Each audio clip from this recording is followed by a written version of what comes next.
सारथी। नमस्कार, खबर उत्तराखंड में आपका स्वागत है और मैं हूं आपके साथ हिमांशु श्रीवास्तव। खबरों में आगे बढ़ने से पहले नजर डाल लेते हैं हेडलाइंस पर। उत्तराखंड में लागू ई डिटेक्शन टोल प्लाजा पर होगी वाहनों की सघन जांच।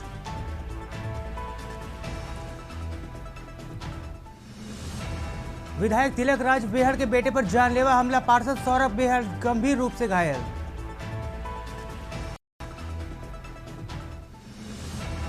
अर्ध कुंभ से पहले हरिद्वार में बड़ा विवाद, कुंभ क्षेत्र को गैर हिंदू प्रतिबंधित करने की मांग, हर पौड़ी में लगे अहिंदू प्रवेश वर्जित बोर्ड। काले झंडे दिखाने पर भाजपा का पलटवार, कांग्रेस पर अराजकता फैलाने का आरोप, भाजपा बोली कांग्रेस की बौखलाहट उजागर।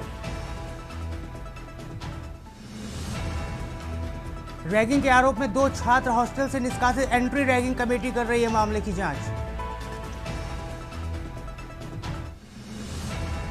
उत्तराखंड में अभी मौसम बिगड़ने के आज और कल प्रदेश भर में मौसम शुष्क रहेगा। 21 से 24 जनवरी तक हल्की बारिश की संभावना। आप देख रहे हैं के न्यूज, खबरों का सारथी।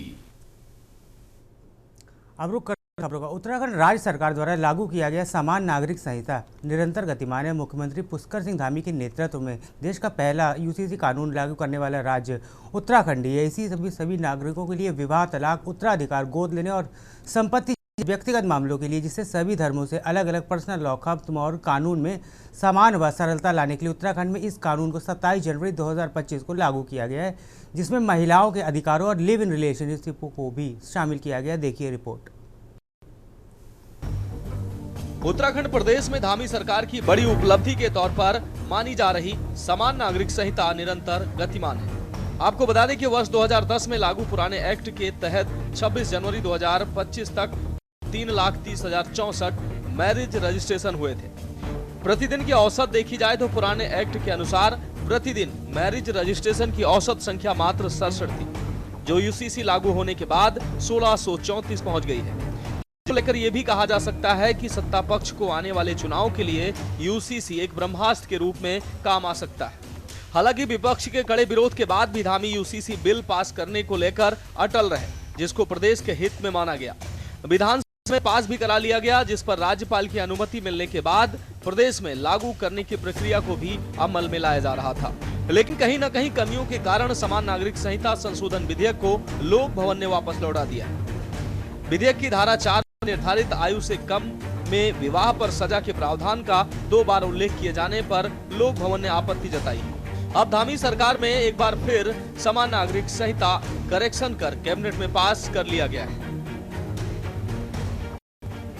यूसीसी का अच्छा प्रभाव है और सभी लोग उसको बहुत सराह रहे हैं। चारों तरफ जो है आज तेजी से रजिस्ट्रेशन भी करा रहे हैं, आ रहे हैं, और ये सुरक्षा का भी, सबकी सुरक्षा की गारंटी है इसमें। अगला मत ये समान नागरिक संहिता उत्तराखंड संशोधन अध्यादेश 2025 के संबंध में है। इसमें जो हमारा यूसीसी बना था उसमें कतिपय संशोधन प्रस्तावित किए गए थे, जिसे आज अध्यादेश के रूप में लाने में माननीय मंत्रिमंडल द्वारा सहमति दी गई। संशोधन ये थे कि पूर्व में पहला था कि 6 माह तक के लिए ही शादी 27 जनवरी 2025 से पूर्व हो गई है, तो रजिस्ट्रेशन करने का 6 माह का समय था, तो उनको 1 साल किया गया है। इसके अलावा दूसरा था, जो हमारे रजिस्ट्रार जनरल होते हैं वो सचिव लेवल के अधिकारी, इसमें लिखा था न्यूनतम सचिव लेवल के अधिकारी, उसको अब न्यूनतम अपर सचिव लेवल के अधिकारी करने का व्यवस्था की गई है। तीसरा था कि इसमें जो सब रजिस्ट्रार जो हमारे हैं वो यदि समय से कार्य नहीं करते हैं तो उनमें एक फाइन लगाने की व्यवस्था थी, क्योंकि जो फाइन है वो एक न्यायिक प्रक्रिया के माध्यम से ही हो सकता है, उसको पेनल्टी शब्द किया गया है। यूनिफॉर्म सिविल कोड, एक यूनिफॉर्मिटी आएगी, सबके लिए एक जैसा कानून। जब हम संविधान कहते हैं तो एक विधान सबके लिए। और मैं कहता हूं कि देवभूमि उत्तराखंड, भाग्यशाली लोग हैं कि देवभूमि में की धामी सरकार ने जिस ईमानदारी के साथ यूसीसी के कमिटमेंट को पूरा किया, यूसीसी को लागू किया और बराबर अधिकार सबको देने की बात कही। आने वाला वक्त बहुत बेहतर होने वाला है। हम देश के लिए नजीर बन रहे हैं। प्रदेश यूसीसी लागू करने के लिए अब आगे आ रहे हैं। और मैं ये कह सकता हूं कि हमेशा जब हिमालय से कोई बात निकली है तो वो दुनिया के देश कोने कोने तक पहुंची है, और यूसीसी एक बहुत बड़ा और दमदार स्टेप है। मैं ये कह सकता हूं कि बहुत तेजी के साथ एक ट्रांसपेरेंट सरकार उत्तराखंड में चलती हुई आपको और ताकत से दिखाई देगी। सबको बराबर अधिकार मिलेंगे, सबके बराबर राइट्स होंगे, अब बेटियों को बराबर की हिस्सेदारी मिलेगी। यूसीसी में अलग अलग रजिस्ट्रेशन के लिए आवेदन की तिथि को देखें तो विवाह रजिस्ट्रेशन के लिए 4,08,244 लोगों ने आवेदन किए, जिसमें से 3,89,125 आवेदन अप्रूव हुए, जबकि 1713 आवेदन रिजेक्ट और 2,245 आवेदन पेंडिंग में है। रजिस्टर्ड विवाह की स्वीकृति के लिए 85,016 लोगों ने आवेदन किए, जिसमें से 82,223 आवेदन अप्रूव हुए, जबकि 2,399 आवेदन रिजेक्ट और 252 आवेदन पेंडिंग है। तलाक रजिस्ट्रेशन के लिए 374 लोगों ने आवेदन किए, जिसमें से 312 आवेदन अप्रूव हुए, जबकि 53 आवेदन रिजेक्ट और 3 आवेदन पेंडिंग है। लिव इन रिलेशन रजिस्ट्रेशन के लिए 156 लोगों ने आवेदन किए, जिसमें से 65 आवेदन अप्रूव हुए, जबकि 81 आवेदन रिजेक्ट और 3 आवेदन पेंडिंग है। लिव इन रिलेशनशिप टर्मिनेशन के लिए 2 लोगों ने आवेदन किए थे, जिनके आवेदन को मंजूरी मिल चुकी है। वसीयत पंजीकरण के लिए 4,816 लोग आवेदन किए, जिसमें से 3,849 आवेदन अप्रूव हुए, जबकि 857 आवेदन रिजेक्ट और 109 आवेदन पेंडिंग है। वहीं यूसीसी कानून लागू होने से पहले और लागू होने के बाद जिस प्रकार से विपक्ष सरकार व सत्ता पक्ष पर सवाल खड़े करता नजर आ रहा था, उसी प्रकार एक बार फिर यूसीसी के अंतर्गत आए नए विवाह पंजीकरण के आंकड़ों को लेकर सरकार पर विपक्ष निशाना साध रहा है। विपक्ष का मानना है कि यूसीसी का कोई भी प्रभाव प्रदेश में नहीं पड़ रहा है और सत्ता पक्ष बार बार यूसीसी से संबंधित बातों को उजागर कर केवल और केवल अपना टारगेट चुनाव के लिए सेट करता दिखाई दे रहा है। वहीं सत्ता पक्ष यूसीसी को न केवल एक कानून बल्कि एक राष्ट्रव्यापी मुद्दे की नजर से देखता नजर आ रहा है। आपको बता दें, उत्तराखंड क्रांति दल का शुरू से ये कहना है कि वर्तमान में जो सत्ताधारी पार्टी है, बीजेपी की जो सरकार है, ये सिर्फ झूठे और सफेद आंकड़ों के बल पर अपना जो है प्रचार प्रसार करती रहती है। वर्तमान में उसी प्रकार उन्होंने यूसीसी के तहत रजिस्ट्रेशन की जो बात की है, निस्संदेह ये बड़ा होगा, लेकिन इसमें उन्होंने ये देखा है कि अपने कार्यकर्ताओं पर, सरकारी कर्मचारियों पर आदि पे दबाव डाल करके यूसीसी के तहत रजिस्ट्रेशन कराने की जोर जबरदस्ती की है। हालांकि सभी लोग समझदार हैं, सभी अपना समय पर रजिस्ट्रेशन कर रहे थे, लेकिन उसको यूसीसी के तहत करो, ये उनकी एक विशेष योजना या विशेष मांग थी और जिसको अब वो प्रचार प्रसार के तौर पर कर रहे हैं। हालांकि जो यूसीसी का रजिस्ट्रेशन है उसके लिए हमारा भी कोई विरोध नहीं, लेकिन जिस प्रकार से यूसीसी के 3-4 प्रावधानों का हम विरोध कर रहे थे, वो हर जनता, हर उत्तराखंड का प्राणी उसका विरोध कर रहा है। यूसीसी का पहले तो कोई इम्पैक्ट पड़ नहीं रहा है। यहाँ उत्तराखंड में भाजपा को यह था कि वो तुरुप के इक्के की तरह काम करेगा इनका यूसीसी, और एक ब्रह्मास्त्र की तरह ये इसको यूज करेंगे चुनावों में। लेकिन क्योंकि जनता में कोई इसका रुझान या कोई झुकाव या कोई बहुत बड़ा प्रभाव पड़ते हुए नहीं देख रहे हैं, तो हर दूसरे महीने ये यूसीसी की बात करने लगते। ये भी उसी की कड़ी में एक कसरत दिखाई पड़ती है कि 24 गुना ज्यादा पंजीकरण हो गए। अरे उस सुरेश राठौर से पूछो ना, जो तुम्हारा विधायक है, जो पहला डिवोर्स लिए बगैर दूसरी शादी कर बैठा है, तो तुम्हारा यूसीसी तो वहीं फेल हो गया। चिराग तले अंधेरा की कहावत चरितार्थ हो गई कि जो लोग यूसीसी थे उनके अपने विधायक जो है यूसीसी पर बिल्कुल भी विश्वास नहीं रख रहे हैं। और ये हिंदू बाहुल्य स्टेट है, ये यहाँ पर हिंदू लोग ज्यादा हैं, तो ऐसे में ये हिंदू विवाह, बहु विवाह अधिनियम तो 1955 में आ गया था। अब यूसीसी लाकर क्या कर रहे हैं? कितना बड़ा मामला है, कांग्रेस भी समझती है कि उत्तराखंड हमारा पायनियर स्टेट है जो यूनिफॉर्म सिविल कोड को ले आई है। ये अपने आप में पूरा राष्ट्रव्यापी मुद्दा है और राष्ट्रीय प्रभाव इस पर है, इस मुद्दे से पूरे राष्ट्र पर इसका प्रभाव है। तो कांग्रेस चिंतित है, इसीलिए बार बार इसकी बात करती है। कांग्रेस को भी मालूम है कि आने वाले चुनाव में ये जो यूसीसी का मुद्दा है ये प्रमुख रहने वाला है, और भारतीय जनता पार्टी ने इसमें लीड ही नहीं ली है, पायनियर बनी है। ये कांग्रेस की चिंता है, आने वाले चुनाव में ये बड़ा मुद्दा है और इसमें कांग्रेस बहुत पीछे है। आपको बता दें कि प्रदेश में यूसीसी लागू होने के बाद रजिस्ट्रेशन के लिए 250 रुपए शुल्क निर्धारित किया गया था। 27 मार्च 2010 के बाद और 27 जनवरी 2025 से पहले हुई शादियों के विवाह रजिस्ट्रेशन को अनिवार्य किया गया। इसके अलावा लिव इन रिलेशनशिप को लेकर भी रजिस्ट्रेशन अनिवार्य किया गया। शुरुआती दौर में विवाह रजिस्ट्रेशन के प्रति लोगों का रुझान कम देखा गया, जिसके चलते विवाह रजिस्ट्रेशन में लगने वाले शुल्क को छूट देते हुए निःशुल्क कर दिया गया। साथ ही बीते वर्ष 2010 में लागू पुराने एक्ट के तहत 26 जनवरी 2025 तक कुल 3,30,064 मैरिज रजिस्ट्रेशन हुए थे। प्रतिदिन की औसत देखी जाए तो पुराने एक्ट के अनुसार प्रतिदिन मैरिज रजिस्ट्रेशन की औसत संख्या मात्र 67 थी, जो यूसीसी लागू होने के बाद 1634 पहुंच गई है। आने वाले समय में जानकारों की माने तो ये आंकड़ा बढ़ता नजर आएगा। वजह है कि अब आने वाले चुनाव में भाजपा प्रदेश में यूसीसी लागू करने का पूरा क्रेडिट जनता के बीच बटोरने में लग गई है और विपक्षी दल इसका विरोध करने में जुट गए हैं। देखना होगा अब इसका फायदा आने वाले समय पर किसको मिलेगा। Uttarakhand desk report.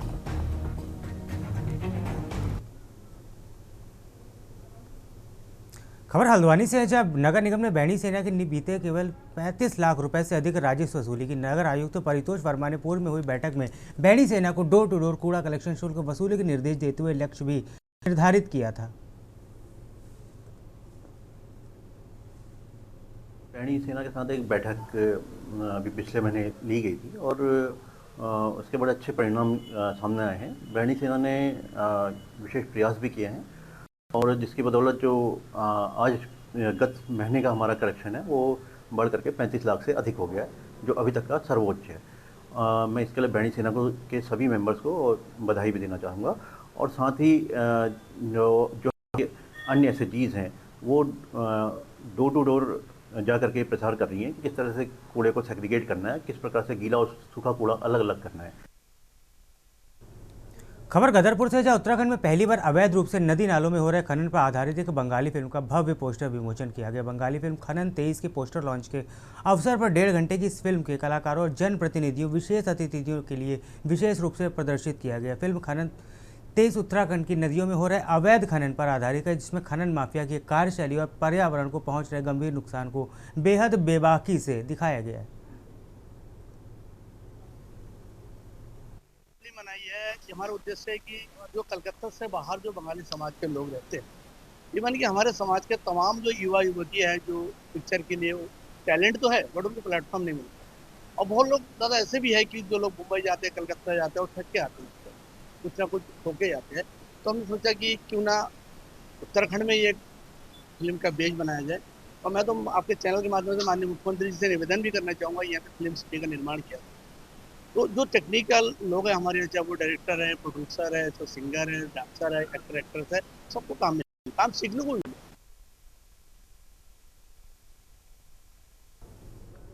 जन जन की सरकार जन जन के द्वारा अभियान के तहत आज विकासनगर विकासखंड के दूरस्थ क्षेत्र सोरना डोबरी गांव में बहुउद्देशीय शिविर का आयोजन किया गया, जिसमें विकासनगर विधायक मुन्ना सिंह चौहान और सहसपुर विधायक सहदेव सिंह पुंडीर ने बतौर मुख्य अतिथि के रूप में शिरकत की। वहीं दूसरी ओर अपर सचिव पर्यटन अभिषेक रुहेला सहित तमाम विभागों के अधिकारी वहां पर मौजूद रहे।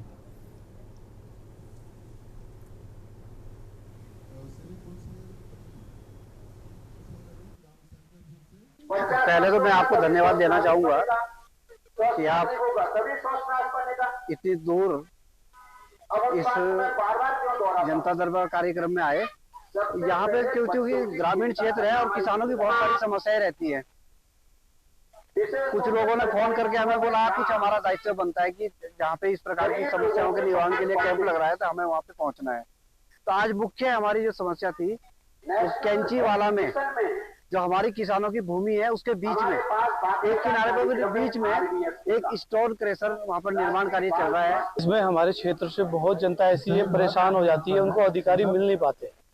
अब जो सरकार ने जन जन की एक योजना बनाई है, द्वार लगाए छोटे छोटे, इसमें आपको हर कर्मचारी देखने को मिल रहा है। जो हमारे क्षेत्र के लोग जा नहीं पा रहे थे, आज उनको मौके पर तुरंत उनके काम हो रहे हैं। तुरंत उनकी एप्लीकेशन दी जा रही, राशन कार्ड से लेके आपको परिवार रजिस्टर, आपका जो भी आपका हर विभाग का सड़क से लेके हर काम आपके हो रहे हैं यहाँ पे। जी आज यहाँ राजकीय इंटर कॉलेज सोरना में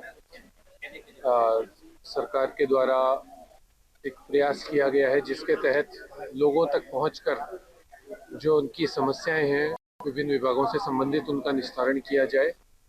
और इसी सिलसिले में शासन के जो अधिकारी हैं उन्हें भी भेजा जा रहा है। मैं भी अपर सचिव के रूप में यहाँ प्रतिभाग कर रहा हूँ इस कैंप में, और लगातार सुबह से यहाँ पर बड़ी संख्या में जो जन सामान्य है वो उपस्थित है। और अभी तक कैंप लगे कुछ ही समय हुआ है और 100 से अधिक शिकायतें या प्रार्थना पत्र प्राप्त हो गए हैं? देखो, सबसे पहले तो जो ये जन जन की सरकार, जन जन के द्वार, जो 45 दिन का ये कार्यक्रम न्याय पंचायत स्तर पे बहुउद्देशीय शिविर लगाने का राज्य सरकार के द्वारा किया गया है, उसके लिए मैं सर्वप्रथम इस प्रदेश के यशस्वी मुख्यमंत्री आदरणीय पुष्कर सिंह धामी जी का आभार करना चाहता हूँ, क्योंकि इन शिविरों का उद्देश्य ये है, जन जन की सरकार, जन जन के द्वार का, कि जो ग्रामीण क्षेत्रों में जो लोग जो सरकारी दफ्तरों में जाकर कई बार चक्कर लगाने पड़ते थे, कभी विभागीय अधिकारी नहीं मिले, कभी कोई समस्या कागज की हो गई, तो उन सबका समाधान एक ही जगह पर हो, हमारी जनता को जो है बार बार विभाग के चक्कर ना काटने पड़े, इसलिए इन शिविरों का जो है आयोजन किया जा रहा है। देहरादून से खटीमा के मेलाघाट रोड पर 86 करोड़ रुपए की लागत से निर्माणाधीन 132 केवी विद्युत सब स्टेशन का सोमवार को पावर वितरण कॉर्पोरेशन ऑफ उत्तराखंड लिमिटेड पीडीकोल के प्रबंध निदेशक पीजी ध्यानी निरीक्षण के दौरान उन्होंने निर्माण कार्य में तेजी लाने और गुणवत्ता के साथ समयबद्ध रूप से कार्य को पूरा करने के निर्देश दिए।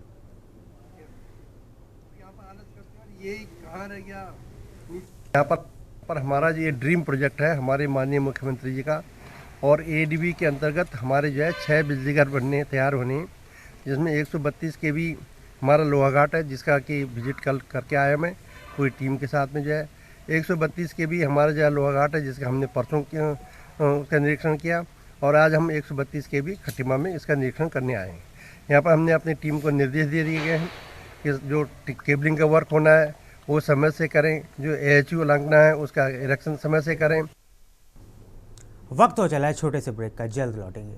ब्रेक के बाद आपका स्वागत है। बात करते खबरों की। देवभूमि उत्तराखंड के जलाशयों में इन दिनों विदेशी मेहमानों यानी प्रवासी पक्षियों की चहचहाट गूंज रही है। हाल ही में हुए एशियन वाटर वर्ल्ड सेंसस 2026 के नतीजे बेहद उत्साहजनक रहे हैं। आसान वेटलैंड समेत पूरे राज्य में पक्षियों की संख्या में स्थिरता और सुधार भी देखा गया, जो पर्यावरण के लिए शुभ संकेत है। सर्दियाँ आते उत्तराखंड के ढालीपुर में मौजूद आसन वेटलैंड कंजर्वेशन रिजर्व में विदेशी पक्षियों के आने से यहाँ की रौनक और बढ़ जाती है। इसी कड़ी में 18 जनवरी को आसन बैराज समेत राज्य के विभिन्न जलाशयों में एशियन वाटर बर्ड सेंसस का संपन्न हुआ। इस साल के आंकड़े प्रकृति प्रेमियों के लिए चेहरों पर मुस्कान लाने वाले। अकेले आसन झील में ही 126 प्रजातियों के लगभग 5,800 से ज़्यादा पक्षी दर्ज किए गए हैं, जो पिछले साल के मुकाबले एक बेहतर स्थिति को दर्शाता है। जैसा कि आसन कंजर्वेशन रिजर्व में विभाग एवं NGOs और जो बर्डर हैं स्पेशलिस्ट आ रखे हैं हमारे यहाँ, संजय सोंधी सर हैं, अजय शर्मा सर हैं, तो इन लोगों के द्वारा 5 टीमें गठित की गई हैं, जो कि अलग अलग क्षेत्र में अभी गणना कर रहे हैं। यही गणना पूरी की जाएगी, तब उसका आकलन किया जाएगा कि किस प्रकार पक्षियों में कमी आई है, कि कोई नया पक्षी आया है, वो तभी पता चल पाएगा। जो हमारे वेटलैंड हैं यानी हमारी नम भूमि के इलाके हैं, जलाशय हैं, नदियाँ हैं, जहाँ पर माइग्रेटरी बर्ड्स आती हैं, जहाँ प्रवासी पक्षी आते हैं, उनकी गिनती का काम इस दिन किया जाता है, जिससे ये पता चल सके कि इनकी जो संख्या है वो बढ़ रही है या घट रही है या स्थिर है। हमने नदी की तरफ काउंट करा था, तो हमें 200 से अधिक स्मॉल प्राटनकोल दिखे हैं और 11 बार हेडेड गूस दिखा है, 50 अधिक रेडी शेल्डक जो सुरखाब बतख जिसको बोलते हैं वो दिखा है, और हमें एक ग्रेट चिकनी भी दिखा है, और लगभग अभी तक तो 51 बर्ड्स की हमारी चेकलिस्ट बनी है, पर आशा है कि भी और भी लोगों का चेकलिस्ट आएगा तो हमारा अच्छा काउंट होगा। धारी इलाके में गुलदार की दहशत का महीने का नाम नहीं ले रही। इलाके में राहत ना ही मिलने पर ग्रामीणों ने वन विभाग के साथ धारी तहसील प्रशासन का घेराव कर गुलदार से निजात दिलाने की मांग कर रहे हैं। कई घंटों तक घेराव के बाद ग्रामीणों ने मांग की है कि यहाँ पैरामिलिट्री फोर्स की तरह यहाँ वन विभाग को भी तैनात किया जाए। ग्रामीणों ने आरोप लगाया कि न चारा ग्रामीणों को दिया जा रहा है, ना ही सोलर लाइट के इंतजाम किए जा रहे हैं। ऐसे में अगर किसी गुलदार के हमले में किसी की जान गई तो अधिकारियों की जिम्मेदारी ही होगी।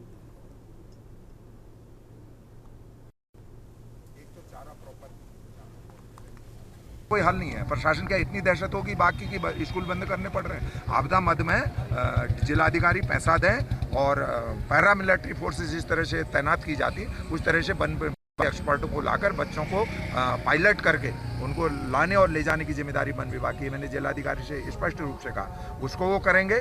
और जानवरों का जो चारा है वो पक्षपात करके दिया जा रहा है, यानी जो विधायक के लोग हैं उनके घरों में चारे के बंडल भरे हुए और जिनके जानवर भूखे मर रहे हैं उनको चारा नहीं मिल रहा। तो हमने इस बात का ऐतराज दिया, चारा समान रूप से बटेगा, लाइटें समान रूप से लगेंगी और नहीं होगा तो बहुत जल्दी इसमें हम कुमाऊं कंजर्वेटर, कुमाऊं वन विभाग के चीफ का और जिलाधिकारी के कार्यालय पर लगाएंगे। क्योंकि उत्तराखंड नर्सिंग एकता मंच द्वारा आज सीएम आवास पर कूच किया गया। लंबे समय से अपनी मांगों को लेकर नर्सिंग स्टाफ आंदोलनरत है। नर्सिंग एकता मंच के अध्यक्ष नवल पुंडी ने कहा है कि उनकी एक ही मांग है कि नर्सिंग भर्ती को वर्ष किया जाए। इसी मांग को लेकर बीते 45 दिनों से अधिक धरने पर बैठे हुए। इस बाबत वह कई बार मुख्यमंत्री से वार्ता भी कर चुके, लेकिन अभी तक कोई समाधान नहीं हुआ है।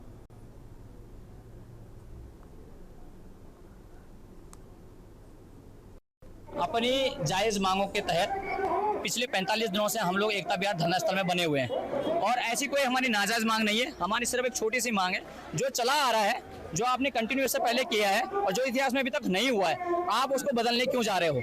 और हमारे कहीं ना कहीं आप इसको बदलते हो। हमारे जूनियर भी सरकारी सेवाओं में, हमारे सीनियर भी सरकारी सेवाओं में, हमारे साथ का जो लोग हैं वो भी सरकारी सेवाओं में हैं। कहीं ना कहीं अगर ये लिखित परीक्षा होती है तो 2000 प्लस लोगों का जीवन अंधकार में जाने वाला है। कई लोग हैं जिनकी आयु सीमा अधिकतम हो चुकी है।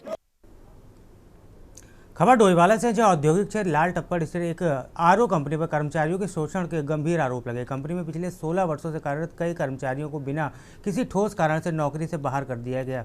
इससे क्षेत्र के लोगों में आक्रोश व्याप्त है। नौकरी से निकाले गए कर्मचारियों ने तहसील प्रशासन और श्रम विभाग में कंपनी के खिलाफ शिकायत दर्ज कराई। कर्मचारियों का कहना है कि उन्हें वर्षों तक कंपनी की सेवा की, लेकिन अचानक बिना नोटिस के कारण बताए उन्हें हटा दिया गया, जो श्रम कानूनों का उल्लंघन करता है।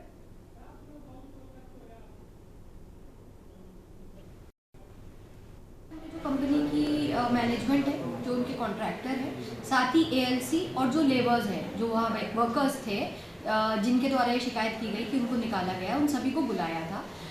और इसमें हमने कंपनी मैनेजमेंट को ये इंस्ट्रक्ट किया है कि वो एएलसी को एक प्रस्ताव देंगे और उसके बाद हम जो नेगोशिएशंस है वो एएलसी के मीडिएशन में फर्दर ऑन करेंगे।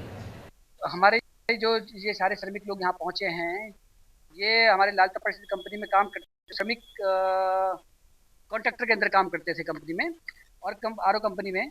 और ये जो हमारे श्रमिक हैं, बहुत लंबे समय से, कोई 16 साल से, कोई 17 साल से, कोई 15 साल से, कोई 11 साल से वहाँ पर लगातार काम करते आ रहे हैं। हम इसलिए परेशान हैं क्योंकि इन्होंने हमारा बोनस भी खत्म कर दिया था और हमें 16 साल हो चुके हैं इस कंपनी के अंदर। और अब इन्होंने हमसे मतलब वैसे साइन करवा दिए हैं, बोला कि तुम्हें नौकरी पे रखेंगे और फिर हमें बुलाया ही नहीं है दोबारा से। कंपनी में 17 सालों से जुड़ा हूँ, 17 साल से जुड़ा हूँ। इस कंपनी में क्या है कि हम स्किल्ड काम करते थे और अनस्किल्ड का पैसा दिया जाता था।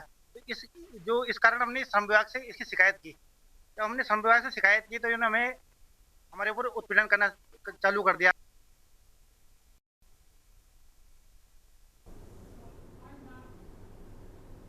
खबर उत्तराखंड में फिलहाल इतना ही। अब बने रहिए के न्यूज़ इंडिया के साथ। नमस्कार।